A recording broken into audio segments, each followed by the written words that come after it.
right, so this is the calculator inactive section for the LEAP 2025 Algebra 1 practice test. All right, we're going to hop right into this because I have 16 minutes for the bell rings.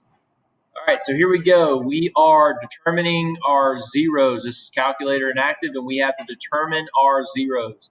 So what that means is that if we have to determine our zeros, is that we have to get it so that way we have to find out what x equals, okay?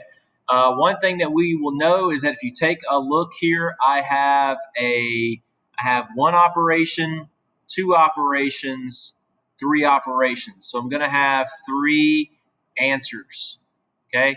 Going to have three answers. So what I need to do first is put both of these equal to 0, and then I solve them. Okay, this is x equals 6, so 6 is an answer choice.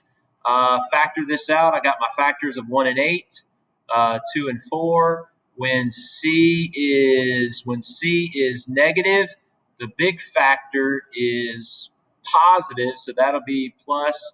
That means the small factor is negative. This is 7. This is 2, which is what I'm looking for. That's 2.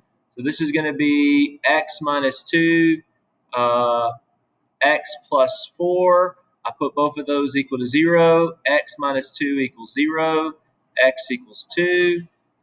X plus 4 equals 0.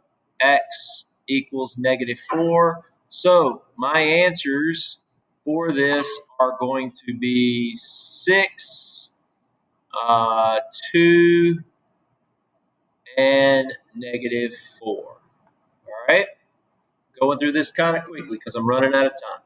All right, so it says graph the solution set of negative 2 plus y is 6.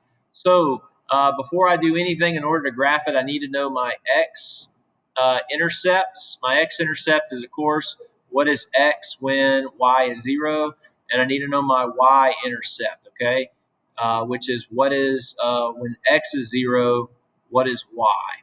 All right, so I set this to being equal.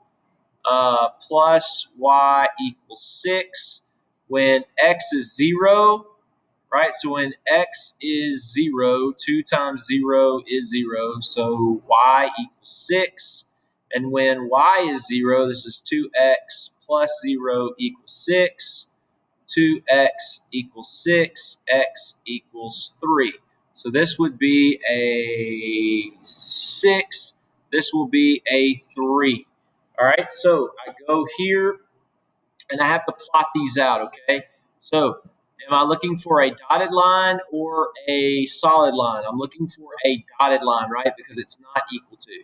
So I click on the dotted line and I'm going to click on 3, 0, which is here. 3, 0, and it's got to go through 6, 0, which is there, okay? I did that backwards. Hold on, let me delete that. All right, so I click on 3, 0, which is here, and it's got to go through 0, 6, which is there. Okay? Now I have to determine which side of the line do I shade. All right, so for that, you always just use 0, 0. You plug that in. So this is going to say, is 0 plus 0 greater than 6? The answer is no. So you do not shade the section that has 0, 0. You shade the area above the line. So I'm going to click the shade button here. Try to clear that out. All right, I'm going to click the shade button, and I'm going to shade the top half. All right, I'm going to shave the top half. All right, let's go on to the next one. All right, the next one says which expression is equivalent. So no multiplication here.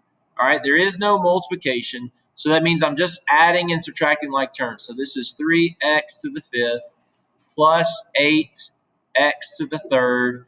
To make this a positive, I change the signs for everything else.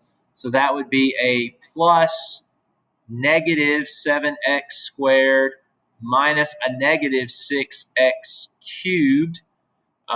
Two negatives make a positive. Combine my like terms, which is here and here. So that is 3x to the fifth plus 14x to the third minus 7x squared, which is C, which would be C. All right, which would be C. All right, which would be C. Click that and move on. All right, let me clear this mess here. Clear. All right. Which graph best represents? Which graph best represents? All right. Which graph best represents the solution? Okay. So you don't have a calculator. So what you need here is points. All right. Is points. Both of these are going through zero. Both of these for A are going through 0, 0. So I need to say, hey, does 0, 0 work? Right? So for this one, the 0, 0 work here, okay? Because both of those go through 0, 0. This says 0 plus 0 is less than or equal to 6, all right? That's a true, all right? That is a true statement, but is that my intercepts? No, that's not my intercepts, okay?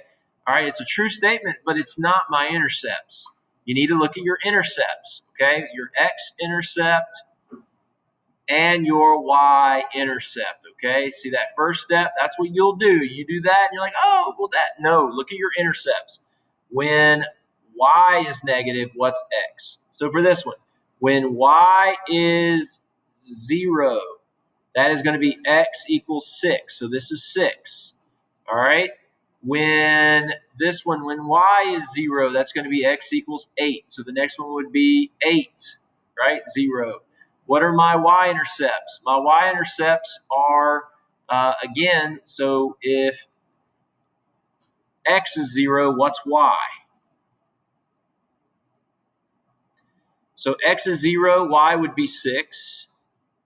If x is 0, 2y equals 8, so that would be 4.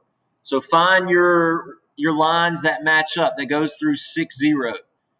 Nothing here goes through 6 and 8, so it can't be A. This doesn't go through 6 or 8. Can't be this one. All right? This one goes through 6 and 8. This one does not go through 6 and 8, so this one cannot be your answer. Okay? Just like you see here, see how it doesn't go through 4? The line doesn't go through 4. So that's why this one can't be your answer. So C is your answer. Okay? C is your answer. You don't have to know how to do this stuff. You just have to know how to do a little bit of it and then start guessing and checking on your answers. Okay? All right. Let a non-zero represent this. Which expression could represent a rational number? A rational number is a number that is a fraction. Okay? Rational number is a number that is a fraction. Okay? It can't be written as a fraction. It's not a rational number. An irrational number is a decimal that does not terminate and it does not repeat. Okay? So, for as an example, if I have 3.2629446, right? Dot, dot, dot. Doesn't terminate, doesn't repeat. If I make it negative, it's still irrational. Okay? All right? If I were to, all right, if I, let's not look at that anymore. Let's say that I were to add a 1, right? That would still make it irrational. Okay? If I were to add a 1, that would still make it irrational. Can't be that one. If I were to multiply it by 1, it would still be its exact same thing, right? Still would be its exact same thing. So that would not be it. Only when you square the irrational number, does that make that irrational number a positive number. Because whenever you square an irrational number, the square root and the radical and the power, they cancel each other out, leaving you with a 2. Okay? So only B would be your answer for there. Consider your quadratic equation, two distinct zeros. If one zero is irrational, what's the other one? Well, if one's irrational, the other's got to be irrational as well. Okay? If one of them is a run-on decimal, that means in order to make it even, it's got to have a run-on decimal with it. Okay? The other side has to be a run-on decimal. All right? So the answers for this one are B and D and B. All right? Number 5, what is the correct? So if we take a look here, let's see, X and Y. Nope, that doesn't help us. I can use this highlighter function. Can I use my highlighter function to draw this line when X is 2? Right, X is 2, it goes roughly there, right? Roughly there. Yeah, I can do that. Roughly there. And then it goes down 3, 1, 2, 3 to the right 1, so I put it there. Down 3 to the right 1, so I put it there. Go up 3, 1, 2, 3 to the right 1, so I put it there. 1, 2, 3 to the right 1, so I put it there. All right, so there is roughly what the line is going to look like, right? I graphed this line with my highlighter, and that is roughly what that line looks like. So now it just wants to know f of 2. Well, where's f of 2? Well, here's 2 right here. There's 2. All right, there's 2. It wants to know f of 2. F of 2 is way up here at 8, right? F of 2 is 8. What's g of 2? G of 2 is way down here at negative 4. So 8 is greater than negative 4. F of negative 2. F of negative 2 is right here. That is a 0. It's right there. Okay? That is a 0. See that right there? That's a 0. All right?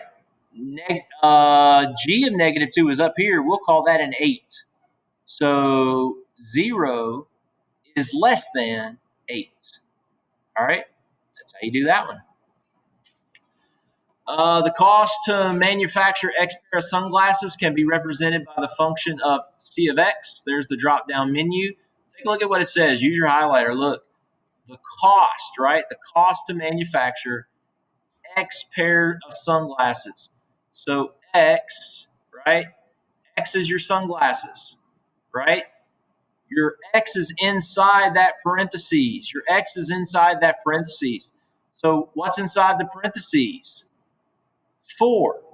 4 is X. So then if X is your X pair of sunglasses, X is inside the parentheses, X is the 4, so 4 would be your pair of sunglasses.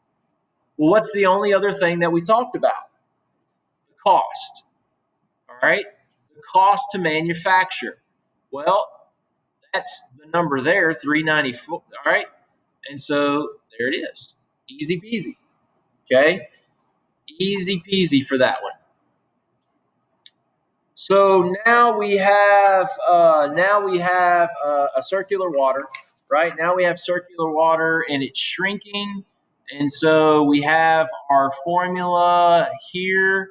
What do they want? They want us to do, they just want us to solve for R. All right? They want us just to solve for R. All right, so we have A equals pi r minus 3 squared. The first thing I'm going to do is divide a pi by both sides.